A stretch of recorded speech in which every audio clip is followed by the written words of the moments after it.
Habari na karibu kwenye Ufunuo Ulio Wazi, ambapo tunafika kwenye kiini cha mafumbo ya unabii. Jina langu ni Alan Dubre, na katika mafundisho yaliyopita tulianza kukuonyesha baadhi ya tofauti zilizopo ndani ya injili za sinoptiki za Luka, Marko, Mathayo, tukikufundulia kwamba mwishoni wa yote wa mwisho watakuwa wa kwanza na wa kwanza watakuwa wa mwisho. Mathayo, Marko na Luka mwishoni wanakuwa Luka, Marko na Mathayo. Tulifunua kwamba ndani ya mafundisho hayo matatu kuna kuja kwa Bwana mara tatu tofauti, na hilo lilithibitisha kwamba kuna mwanzo, katikati na mwisho wa kuja kwa Bwana. Na ndani ya tofauti hizi tatu, vipindi hivi vitatu vya mwisho wa siku, niligusia pia mpangilio huu wa kuvutia wa luni na wapi Kristo wa uongo na manabii wa uongo wanatajwa na hawatajwi. Na hicho ndicho tutakachoingia leo, na katika mafundisho yajayo tutaingia zaidi kwa miaka ya dhiki kuu. Mwisho wa mafundisho haya tutaianza kuigusia ili kukupa wazo. Halasi katika mafundisho yajayo tutaifungua kabisa na kukufunulia, ili tusije tukawa tumekwenda mbali sana kwenye njia hii ya ufunuo bila kuelewa jinsi inavyotokea katika mpangilio wa nyakati za mwisho wa siku. Kwa hiyo na tufike kwenye Luka sura ya 21. Katika Luka sura ya 21 tulionyesha kwamba hii yote ni kuhusu sehemu ya wakati kabla ya taifa la mpanda farasi mwekundu dhidi ya taifa, ufalme dhidi ya ufalme. Tunaona kwamba inasema katika Luka 21 mstari wa 10, na kwa njia, ninapotumia BibleGateway.com unaweza kuona ni sura gani ninayo kwa kuangalia kulia. Kwa hivyo hiyo itasaidia sana, kwa sababu huwa siendi kileleni au kutaja niko katika sura gani. Lakini hapa tuko katika Luka 21. Katika mazungumzo ya Luka tunaona taifa dhidi ya taifa, ufalme dhidi ya ufalme. Lakini kisha inasema ni katika Luka tu, lakini kabla ya haya yote lakini kabla ya haya yote ni kipindi cha muda kabla ya mpanda farasi mwekundu, taifa dhidi ya taifa, ufalme dhidi ya ufalme. Hiyo inamaanisha mpanda farasi mweupe, kama tulivyofunua kwenye ile iliyopita, ni wakati mwana wa Adamu anakaribia mwanzo wa dhiki kama mpanda farasi mweupe. Sasa kile tulichogundua pia ni kwamba katika kipindi hiki cha muda hakuna hata kutajwa kwa Kristo wa uongo au manabii wa uongo. Tunapokwenda kwenye mazungumzo ya Marko, tunaona taifa dhidi ya taifa, ufalme dhidi ya ufalme katika Marko 13 mstari wa 8, na hakuna lakini kabla ya haya. Huu ndio mwanzo wa dhiki kutoka kwa mpanda farasi mwekundu na mwanzo wa vita kuu ya tatu ya dunia. Na yote kabla ya chukizo la uharibifu. Katika hotuba ya Marko hakuna kutajwa kwa Kristo wa uongo na manabii wa uongo. Sasa uongo, Kristo na nabii wa uongo, mpinga Kristo na nabii wa uongo, je, watakuwa hapa katika sehemu ya kwanza ya dhiki ya mihuri? Ndiyo, lakini bado hawana uwezo na mamlaka waliopewa. Kisha angalia kinachotokea. Tuna chukizo la Marko la uharibifu likisimama mahali pasipopasa, ambalo pia linamaanisha kukaa, kuweka, lakini pia linalinganishwa na neno mahali pasipostahili. Hili si sawa na chukizo la uharibifu linalopatikana katika Mathayo, nami nitakuonyesha hili tunapoendelea. Sasa katika chukizo la mihuri ya kati, angalia kile kinachotokea kwa ghafla. Katika Marko 13:22, makristo wa uongo na manabii wa uongo sasa wanajitokeza. Kisha tunaenda kwa Mathayo 24. Mathayo 24 ndiyo sehemu ya baragumu sasa. Na tazama kinachotokea. Katika nusu ya kwanza ya baragumu tuna manabii wa uongo katika Mathayo 24:11. Lakini hakuna kutajwa kwa Kristo wa uongo. Kwa nini ni hivyo? Kisha tunafika kwenye chukizo la uharibifu katika mafundisho ya Mathayo, ambalo ni katikati ya baragumu na linasimama mahali patakatifu. Nitaeleza kwa nini ni hivyo. Alafu angalia kinachotokea kwenye hili chukizo la uharibifu. Katika Mathayo 24:24, ghafla makristo wa uongo na manabii wa uongo wanatajwa tena pamoja. Kwa nini hivi? Basi mwanzo wa jibu unapatikana katika Ufunuo 17. Unapoanza kutambua, inaenda kwa Luka, kisha Marko, kisha Mathayo katika mwisho wa siku. Ni ajabu kabisa. Unamwona mnyama, nabii wa uongo, mpinga Kristo, au pole, mnyama ambaye ni wa uongo, mnyama ambaye ni mpinga Kristo. Tazama hii. Katika Ufunuo 17 mstari wa 8, yule mnyama uliyemwona alikuwako, kisha hayuko, na kisha akapaza sauti, atapanda kutoka kwenye shimo lisilo na mwisho na kwenda kwenye uharibifu. Hii mimini duniani. Sasa tulifunua hili miaka michache iliyopita katika huduma yetu kuu, na leo nitashiriki nawe hapa. Ile alikuwako ni, kama unakumbuka, katika nusu ya kwanza ya mafundisho ya Marko, hakuna Kristo wa uongo wala nabii wa uongo. Katika chukizo la katikati ya mihuri, akisimama mahali asipostahili, ghafla Kristo wa uongo na nabii wa uongo wanaonekana. Katika nusu ya kwanza ya mihuri, mnyama na nabii wa uongo hawapo hapa wakiwa na nguvu na mamlaka. Kwenye chukizo la uharibifu kwenye mihuri ya kati, sasa wanajitokeza. Hiyo ndiyo ilikuwa yako. Kisha katika hotuba ya Mathayo, katika nusu ya kwanza tu ya tarumbeta, nabii wa uongo yuko pale, lakini si mnyama. Huo ni Ufunuo 17, sivyo? Mimi ninakwenda kueleza kwa nini.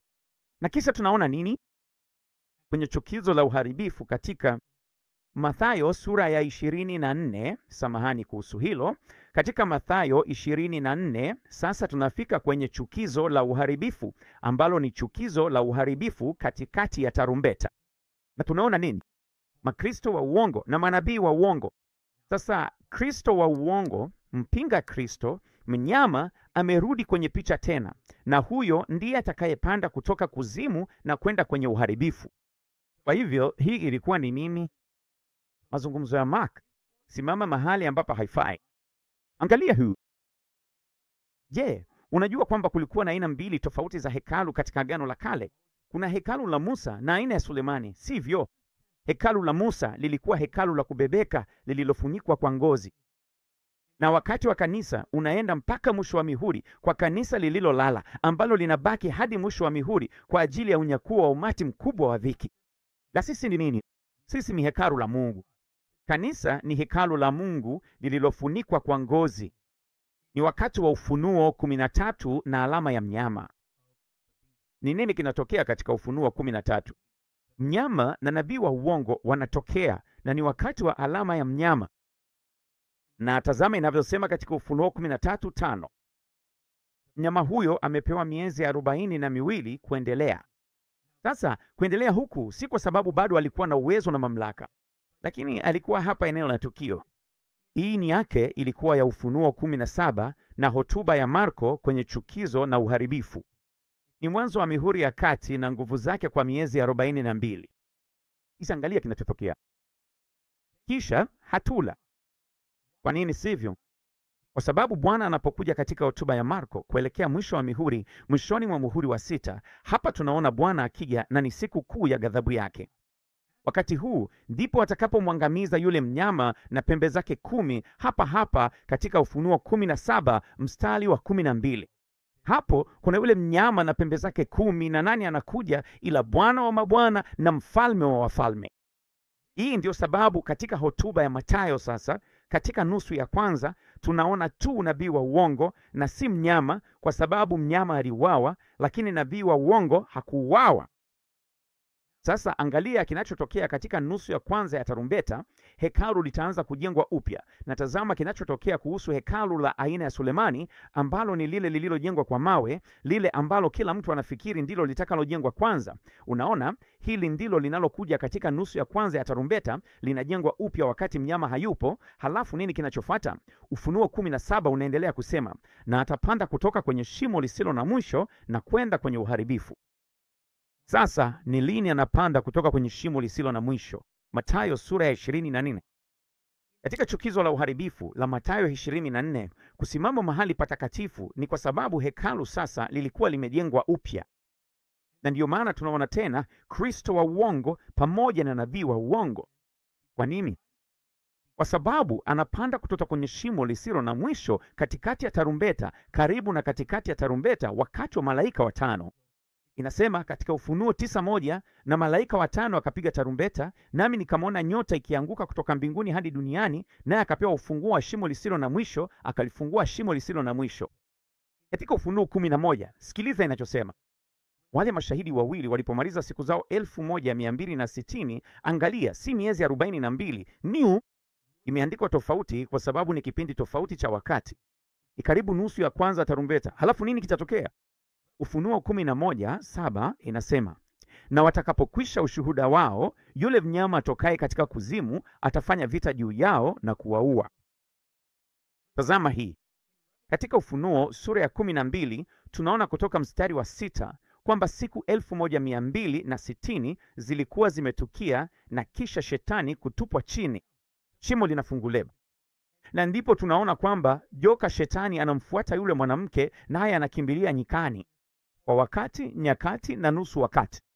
Huo ni wakati mmoja jumlisha mara 2 pamoja na nusu wakati. Hiyo ni miaka 3.5 inayozungumzwa tofauti kuliko miezi 42 na tofauti na siku 1260, kwa sababu zote tatu ni sehemu tofauti za wakati. Ni nini kinachoendelea wakati huu? Naam, hekalu lilijengwa upya kwa muda wa siku 1260. Hivyo hiyo inakupeleka katikati ya tarumbeta. Na nini kinatokea katikati ya tarumbeta? Yule mnyama ambaye alikuwepo kisha akatoweka anapanda kutoka kwenye shimo lisilo na mwisho. Na katika 2 Wathesalonike 2 mstari wa 3 hadi 4 tunasoma, mtu yeyote asiwadanganye kwa njia yoyote, kwa maana siku hiyo haitakuja isipokuwa kwanza uje uasi, na yule mtu wa dhambi afunuliwe, mwana wa uharibifu, ambaye anapingana na kujikweza juu ya kila kitu kinachoitwa Mungu au kinachoabudiwa, hata yeye mwenyewe akijifanya kuwa Mungu. Anaketi hekaluni. Hekalu la Mungu likionyesha kwamba yeye ni Mungu. Anafanya hivi lini? Katikati ya tarumbeta hadi wakati wa kurudi kwa Bwana, miguu chini kwenye mlima wa Mizeituni, mwishoni mwa Ufunuo 11 sura ya 14, kwa sauti ya tarumbeta ya 7, wakati Bwana anarudi, miguu chini. Kwa hivyo umeona nini tu? Uelewa wa maelezo ya Luka, kisha maelezo ya Marko, halafu maelezo ya Mathayo, yakifuata mpangilio wa ufunuo wa mnyama ambaye alikuwapo, kisha akawa hayupo, halafu atakuwepo tena.